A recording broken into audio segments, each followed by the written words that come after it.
If there was a synonym for Afterlife, it would be stamina. The exceptional combination of dramatic visuals with music that sometimes even verges on the experimental has gotten people in a trance. The series of events has gained monumental success with record-breaking numbers that are drawing the attention of thousands.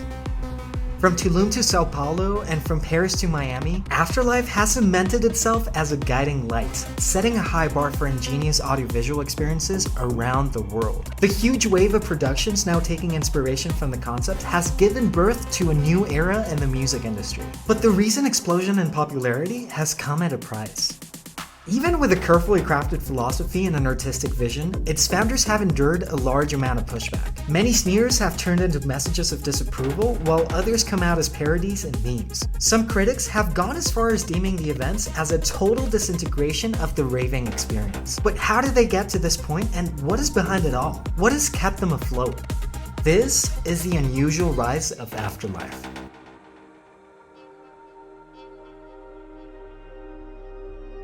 To understand Afterlife, we need to understand its founders. In the late 2000s, Italy's financial capital was home to two people of affluent beginnings. First, there was Carmine. Known as Carm to his closest group, he was born in Toronto to Italian parents. At the age of 9, while back in Italy, his school took him on a trip that would leave a mark on him. Carm was always the troublemaker, never being able to sit still. When the pianist started playing, the performance immediately became the only thing that mattered in his life. He was mesmerized. The experience had such an impression on him that he begged his parents to buy him a piano the next day. He practiced heavily with private classes until he reached his mid-teens. But as adult life started creeping up, Carm decided to get serious and become a lawyer. At the time, the decision seemed rational as everyone around him was on track to getting a respectable job. But because he didn't want to give up music entirely, he started exploring DJing and music production. He got so invested in the new side project that he managed to land decent gigs at home and abroad. Then, there was Matteo. His background resembled that of Carm's. He was born in the Big Apple and relocated to Italy's countryside after a few years. While growing up, he discovered artists like Aphex Twin and Autechre, giving him a strong sensibility for electronic music. As the son of a successful consultant in digital strategy, he went on to follow his father's footsteps by choosing a major in economics. But something wasn't quite right. He wasn't convinced that being an heir to an empire would automatically make him happy. Matteo and Carm knew that they were deep in their comfort zone, but making deals and counting money was not it. They were drawn to creating everlasting music with a purpose. Matteo's first instinct was to drop out and try some courses in audio engineering at a nearby school. As he got closer to the music world, he organized parties and even released a track with a local record label. Then while in class, he met Carm. Their similar past drew them together, but their drive to express themselves and make music sealed the deal. No amount of studying would set them free. And if they wanted to create real impact, they had to go all in by leaving their privilege behind and leaping into the unknown. They had to get their hands dirty. Their next stop? The moment they stepped on German soil, they became nobodies. Just some random Italian musicians. But their new home base was the place to be. The German capital had a vibrant artistic scene and a low cost of living. With only a few €100 to their names, Matteo and Carm landed a small apartment in the neighborhood of Kreuzberg. They started nourishing themselves with the same thing every day. Rotisserie chicken with a side of fries from the world-famous Hühner house nearby. But even while being surrounded by a strong and eclectic nightlife, they barely went out. Without any contacts, they couldn't get on any guest lists. Still, they decided to go full throttle with producing new music while experimenting with different styles for one entire year. Their unique operation consisted of making music while the others slept, as they only shared one computer and one mattress. In a matter of months, they produced hundreds and hundreds of songs, some of which were lost when their computer crashed without a backup. But that didn't stop them. The flywheel was already turning. The only thing missing was a name for their act. Inspiration later struck from a Super Mario song, Two of Us. By replacing one word, Tale of Us believed the new name perfectly reflected their own story as told by their music. But one unexpected request was about to change the game. Manfredi Romano asked Tale of Us for a remix as he needed a flagship song for a record label he was starting. They sent the finished product back to him in only 5 hours. For Matteo and Carm, the song was just one more out of many. But to their surprise, it started gaining traction. In a matter of months, the new Disco Gnome remix was being played by the likes of Pete Tong and Loco Dice. Not only did the track blow up, but everybody else involved as well. It seemed like the new record label was going to be promising. Soon, the newly found recognition was opening doors to more opportunities. They started collaborating with Seth Troxler, where they released music and co-branded a series of popular underground parties back home. And before they knew it, they were already playing at legendary venues like Watergate and DC-10, bumping elbows with Nina Kravitz and Damon Lazarus, scoring a Boiler Room set with immense exposure, and getting second place in RA's top DJ list of 2013. Their music even inspired up-and-coming musicians around the world. Everything was surreal, but internally, things weren't as smooth with them. Being around each other 24/7 naturally led to disagreements. As time went on, it started snowballing into larger and more frequent fights, to the point where they didn't know if they could perform together ever again. The day before they were set to play with Paul Kalkbrenner, they had two options: either cancel their appearance for good or power through one last time. Somehow, they agreed to go on with the performance, even if it meant bottling up all those negative emotions. In the beginning, they couldn't look each other in the eye, but at the halftime mark, something started shifting. Their set felt synchronized. It started flowing freely. When they looked up slowly to meet each other's gaze, they recognized something that they hadn't seen in a long time. They just immediately knew what it meant. Once back in the group, they still weren't making the impression they had hoped with their audience. Musically, their ties to deep and progressive house didn't feel like them anymore. And when it came to their act, it was just one out of many. Hardly memorable. Matteo and Carm needed a transformation. If they were going to do something bold, they had to bet on a sound that was true and unique to them, even if it meant cutting professional ties with Seth and Manfredi. It was time to create the Tale of Us sound, as told by the Tale of Us experience.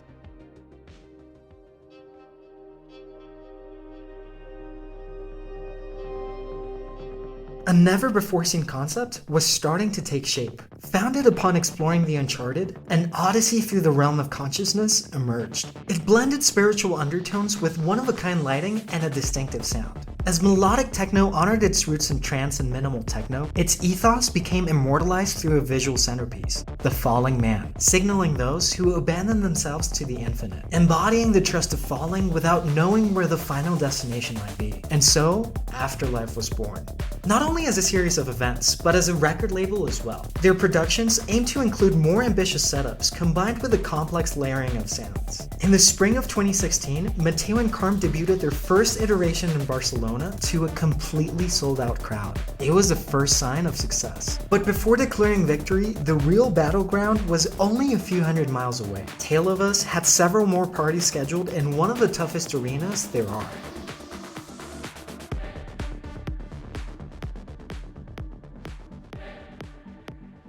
The crowds on the island are one of a kind. What works in one place doesn't necessarily mean it will work here. The 13-week Afterlife residency was about to replace Richie Hutton's iconic enter parties that had been attracting thousands of attendees years before. If it flopped, then the whole experience of mesmerizing soundscapes and lush rhythms could go down the drain. It was the ultimate litmus test. As people started lining up outside to get a glimpse of the new production, Matteo and Carm couldn't do anything but hope for the best and try to deliver the best night possible. Then finally, when the clock struck 11:30 on that evening of July 7th, 2016, Afterlife opened its doors for the first time at Space. A small and dispersed crowd entered as the new techno-inspired sounds from Berlin started reverberating across the venue's massive walls. The falling man had taken front and center, while light blue hues and hypnotic accent lights embraced every nook and cranny. As the evening progressed, more and more people kept coming in. Not 1 ounce of resistance was felt. It seemed like they had actually passed the test. For outsiders, it looked like Matteo and Carm were at the pinnacle of their careers. But even while being praised by many, Afterlife was not standing out as they wanted. If their events were truly going to endure the test of time, they had to radically enhance the experience. While they figured out what that would look like, they tinkered with new projects. In 2018, they released an experimental album with the most important classical record label in the world. And only a few months later, they immortalized themselves by recording a full digital set on GTA's After Hours with 3 other lucky musicians. But when it came to their own music label, they wanted to do some good. During the pandemic, they expanded their philanthropic efforts by releasing their Unity compilation. The profits were used to help victims of COVID, fund racial injustice efforts, and even send financial aid to Ukraine. But the label had another important goal: to become an incubator for up-and-coming talent. During one gig in Amsterdam, a single song choice changed somebody's life. The song was produced by one of those teenagers that Tale of Us had inspired in those early days. When the guy heard his own song, he couldn't believe his ears. A bit shy at first, he gathered his courage and went up to them at the end of their set. As they were making their way out, he managed to get Matteo's attention. Matteo recognized the track he was talking about, but redirected him to Carm as he was the one who played it. Only a few steps ahead, Carm heard the exchange and turned back to meet the Dutchman. As soon as they swapped numbers, Carm ran back to catch the helicopter that was taking them to their next gig. The Netherlander stood there as they lifted up from the ground. He was now a member of Afterlife. But even with market success and fully booked calendars, critics weren't so sure about Tale of Us. They were being scolded for not having normal DJ sets. In fact, they said that it actually looked more like a performance. Ironically, that is exactly what Matteo and Carm were going for. If they really wanted to dig into their potential as sonic artists with a distinguishable image, they had to show complexity and depth. It was time to transcend the ordinary, but nothing could have prepared them for the amount of backlash that was about to come.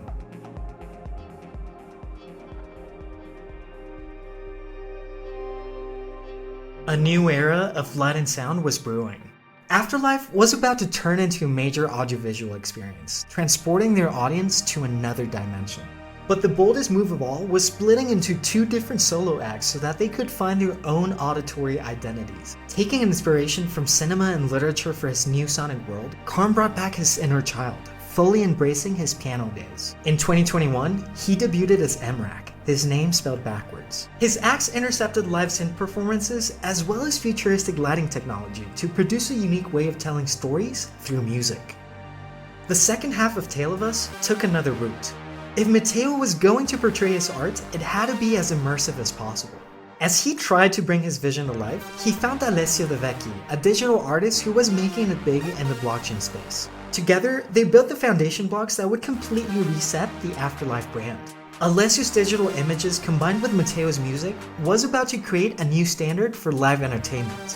When the visuals were finally shown in front of a crowd, people lost their minds. Anyma went completely viral. The designs went up for sale as NFTs as a new way of funding the Afterlife ecosystem. One piece even sold for the equivalent of $220,000 at Art Basel. The new Afterlife was leaving a definite mark on partygoers at last. But with all the explosive attention, the event started moving in a direction out of their control. As word got out about the new production, tickets began to sell out fast. Everyone wanted to see what it was all about. Yet during the event, people's behavior started shifting.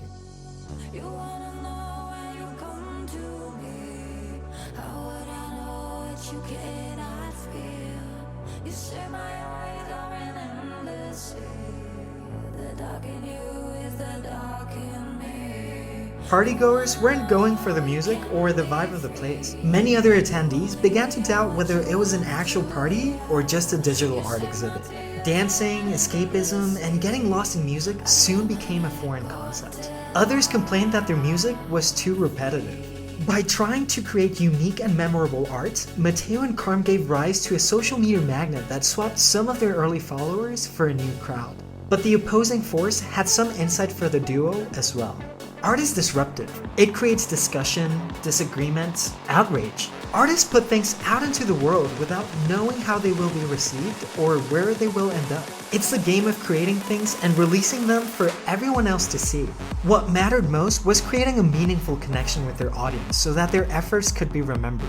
Either way, they now had a new responsibility: to mediate peace and assure the best experience possible for all attendees. The label has also grown considerably into a hotbed of artists that keeps advancing the Afterlife brand. Colin's story is a good example. After exchanging numbers, Matteo and Carm were able to take him under his wing and accelerate his career. Now as part of the Afterlife family, he is joined by many others like Kevin the Freeze and Chris Avantgarde. Without the principles of continuous improvement and focus that Tale of Us established, there would be no Afterlife. Endurance has been a key element in their success, helping them stay on track regardless of internal hardships or pushback from partygoers and critics, even if that means losing support and fans in the process. Starting as individuals with a limited creative background, they were able to find their very own voice that is transmitted through refined sonic and visual experiences around the world. And their craft has left people talking. The use of phones has been a heated debate not only at Afterlife but throughout the entire music scene.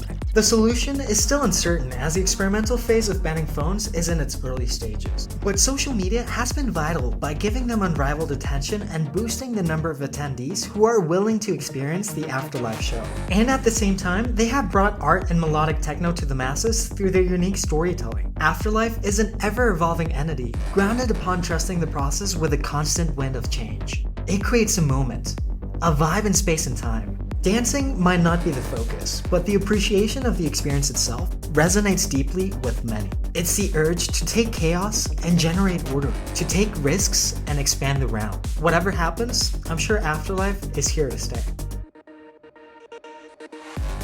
If there's another event that I also think that will stand the test of time, it's this one right here. Its incredible musical curation has driven it to be one of the most successful music brands to date. And one last thing, I would massively appreciate if you could subscribe to my channel.